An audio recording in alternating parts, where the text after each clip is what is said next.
Everyone, it's Sarah here. I'm here to talk about self-disclosure and my thoughts on it.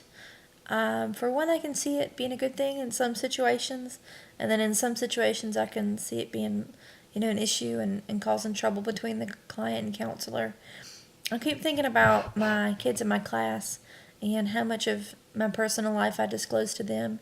You know, they know all about my dogs, and they know about my husband and my family, and sometimes I think it's okay to share those things, but then it becomes too personal. My kids don't know where I live and what I do on the weekends, and I think it's important to keep it professional. They don't need to know those things in order for us to have the teacher-student relationship.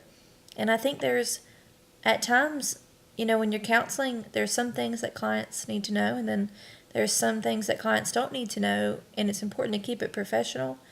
And I think, if you got into the oversharing side, that you could kind of blur that line between counselor and a friend, and I think you could get into some really big problems there. I think once you cross that line, it might be really hard to go back into being the counselor.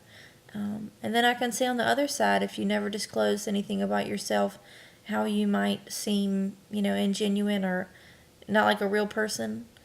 So I can see where there's a fine line, and it would be really hard for me, I know, to balance between disclosing too much and then, not disclosing enough.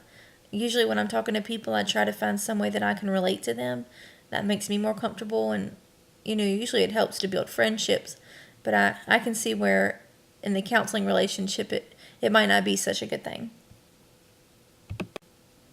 I don't know if I feel comfortable using too much self-disclosure in the beginning of my career. I really haven't had that much experience with it on the counseling side. But, I hope that, after a few years of experience, I'll become more comfortable using it and knowing when to use it and when not to use it. And, like the book said, if it feels too good what you're saying, then you're probably not doing it for the client. You're probably doing it to make yourself feel better, to validate your own feelings. And so hopefully I can get a good grasp on, when to disclose and when not to. Thanks, guys.